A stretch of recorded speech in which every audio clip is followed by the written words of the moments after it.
Muy buen día, licenciado Carlos David González López y compañeros presentes. Somos el equipo número 4. Actualmente cursamos la licenciatura en Derecho. El motivo de esta exposición es para exponer la actividad número 5, la cual tiene por nombre los contratos mercantiles de la materia Derecho Mercantil 1.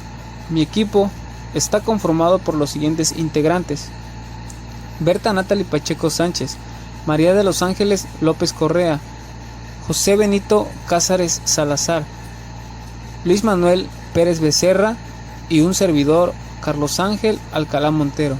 A continuación, mis compañeros les expondrán los subtemas correspondientes.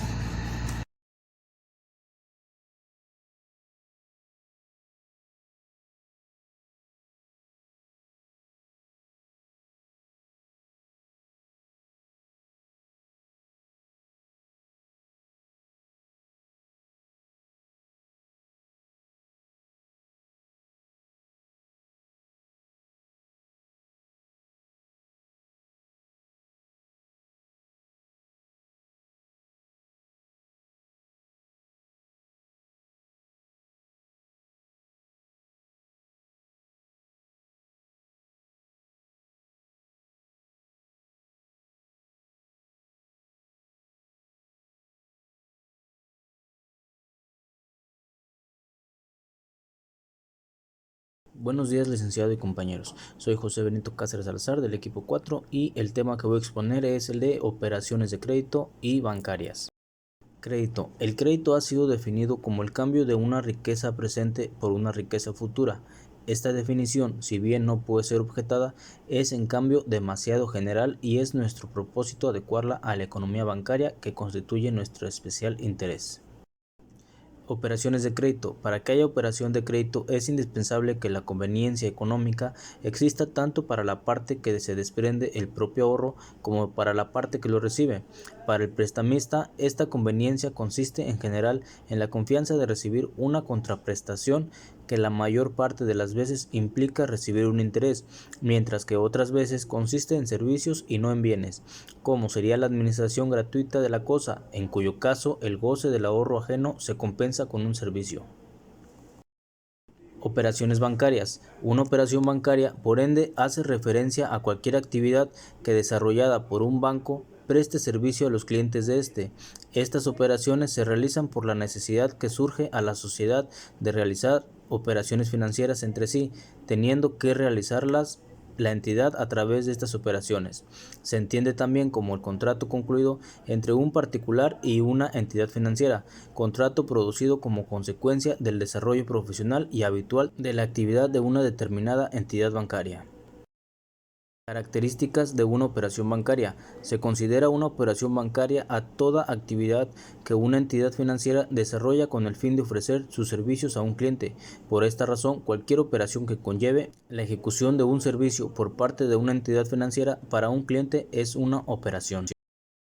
Tipos de operaciones bancarias. Entre los tipos de operaciones bancarias que existen, podríamos clasificar a estas en 3 tipos. En este sentido, estos tipos de actividad son: operaciones activas, aquellas en las que es la entidad las que entrega el crédito al cliente. Se consideran activas para el banco actividades como préstamos, líneas de descuentos, créditos, etc. Operaciones pasivas, aquellas en las que son los clientes los que entregan su dinero al banco. Varios ejemplos de este tipo de operaciones son las cuentas de ahorro, los depósitos, la inversión, etc. Operaciones neutras, aquellas en las que el banco no recibe ni concede ningún tipo de capital. Ejemplo de operación bancaria: activa, cuando un banco concede un préstamo bajo demanda a un cliente. Pasiva, un cliente abre un depósito bancario e ingresa $10,000 con el fin de ahorrar. Y neutral, es el Estado habilita el pago de un tributo, el cual debe realizarse a través de la cantidad bancaria. Por mi parte es todo, agradezco mucho su atención. Buenos días. 3.11, el cual tiene por nombre apertura de crédito. La apertura de crédito es el contrato a través del cual una entidad de crédito se obliga a conceder en el futuro un crédito a favor de un cliente, fijando la modalidad, importante, intereses y plazos. sujeto a la condición de que un cliente devolverá el importe de crédito más intereses o lo dejará sin efecto. ¿Cómo funciona este? En la apertura de crédito, la banca se obliga a poner a disposición del cliente los fondos pactados durante el plazo establecido y el cliente se obliga a pagar las comisiones pactadas. La entidad de crédito se obliga a mantener la disponibilidad del cliente en la cuantía y tiempo pactados. ¿Cuáles son las características de la apertura de crédito? Sin la existencia de una economía no podría desarrollarse y tendría problemas importantes. Es por eso que el crédito debe fluir y debe haber un balance equilibrado entre la oferta y demanda de crédito. Históricamente, recientemente hemos podido ver situaciones de restricción de crédito entre los años 2008 y 2012. Esta crisis de liquidez ha sacudido a muchos países en materia económica, como el desempleo y destrucción de negocios.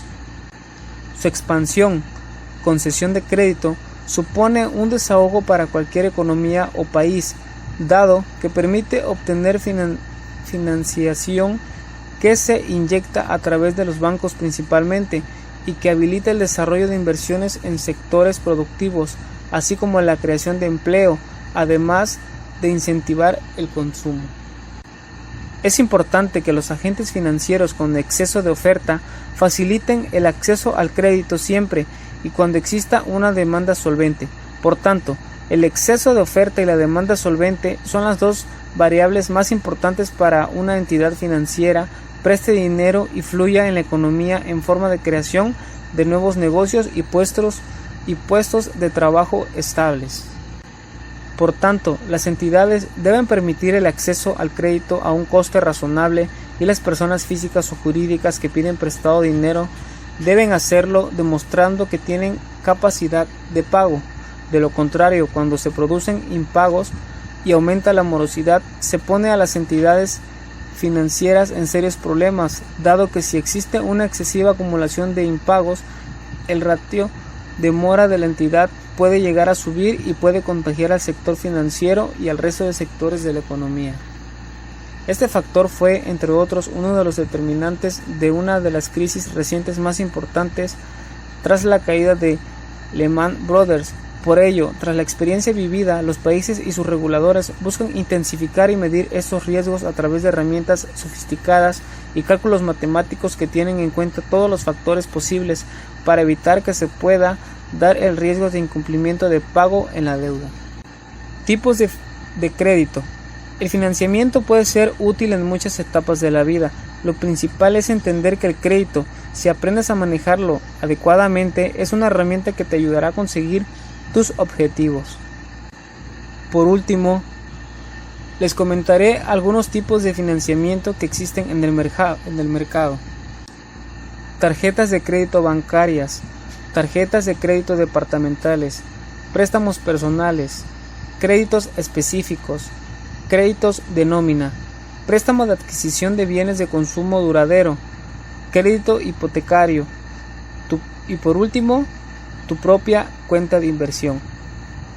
Ese ha sido mi subtema, espero haya sido de su agrado y me haya dado a entender. Gracias.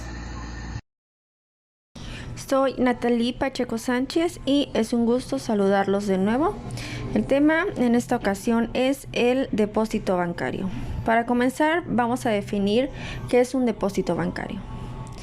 Esta es una operación en la que una entidad financiera custodia el dinero de un cliente, es decir, guarda su dinero para que a cambio remunere según el plazo y cantidad al cliente por tener inmovilizado su dinero. A cambio de guardar su dinero, la entidad financiera cobra una comisión, aunque muchos los hacen de forma gratuita e incluso otorgan una rentabilidad por el dinero que ha depositado el cliente. Esa rentabilidad puede ser fija o variable y en forma de dinero o en especie. En otras palabras, un depósito bancario es la acción de tener dinero en un banco durante un tiempo determinado y acordado para que dé beneficios a largo plazo.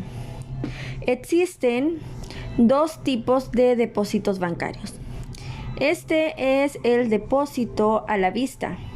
Con este tipo de depósito se puede disponer de los ahorros en todo momento sin asumir muchos riesgos. Lo único es que no se obtienen rentabilidades altas. Con los depósitos a la vista se puede adquirir otro tipo de servicios como tarjetas, domiciliación de recibos u otras cosas. Existen dos tipos de depósitos a la vista. Estos son cuenta corriente. Este es un producto bancario en el que, como cliente, se puede acceder al dinero en cualquier momento. A veces no se obtienen intereses y, si se otorgan, acostumbran a ser relativamente bajos. Y cuenta de ahorros. Es como una cuenta corriente con la diferencia que ofrece menos facilidad para realizar ingresos y pagos. Presentan unos tipos de intereses más elevados. Normalmente van asociadas a una libreta de ahorro donde se pueden ver los movimientos de la cuenta. Y el otro tipo de depósito es el depósito a plazo con la remuneración fija o variable. Aparte de los depósitos con intereses fijos, también existen otros donde es posible elegir una remuneración variable. No existe riesgo de perder el dinero que se invierte. Sin embargo, no sabes exactamente cuánto vas a recibir a cambio. Los intereses no se saben, ya que estos no están garantizados. Este tipo de depósito bancario se llama depósito estructurado.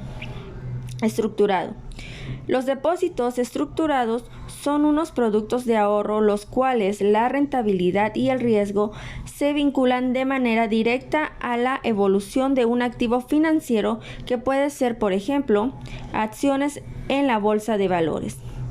Cuando se acaba el plazo, se recupera el capital invertido y la rentabilidad que se haya generado. Aparte de estos, también algunos bancos o entidades financieras que permiten contratar depósitos que se llaman dobles o mixtos. La particularidad de estos es que el dinero que se invierte se hace por dos partes.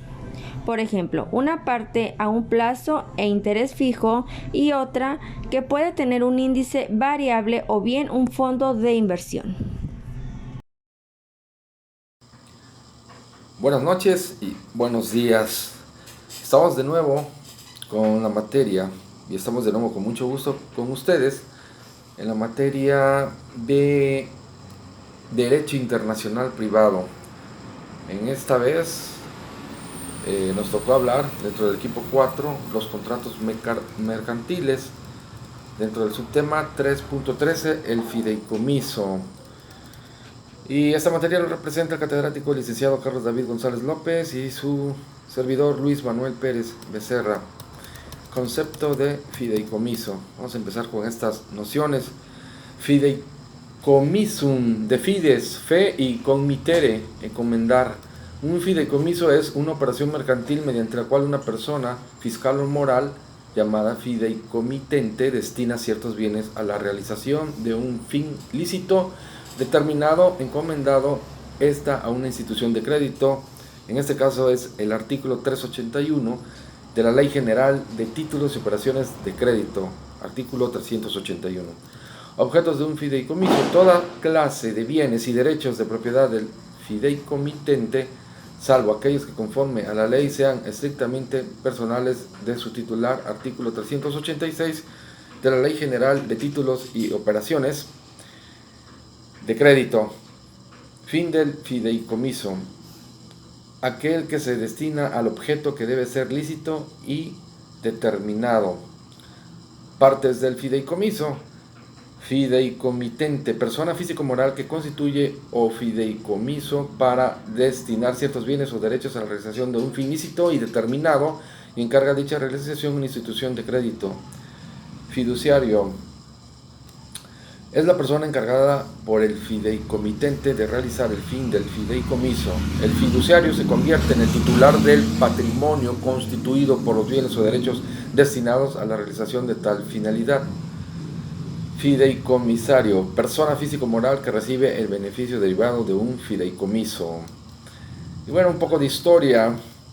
El origen del fideicomiso moderno se encuentra en la fiducia o fideicomisum del derecho romano, una institución creada en el marco del derecho sucesorio y el amparo de una pieza clave del modelo, la realización de confianza. Así el fideicomitente encargaba al fiduciario la entrega de un patrimonio hereditario concreto a una persona, esto es el fideicomisario. Para constituir un fideicomiso no existió en principio requisito alguno. Bastaba la voluntad del fideicomitente y la aceptación del fiduciario. Si la relación de confianza se quebraba, el fideicomitente podía revocar el fideicomiso en cualquier momento como inconveniente. Si el fiduciario hacía mal uso sobre el patrimonio, resultaba muy difícil a las partes reclamar. Con la llegada del imperio se trató de solventar este último problema creando una jurisdicción especial de pretores fideicomisarios encargados de velar por el cumplimiento preciso de voluntad de los fideicomitentes.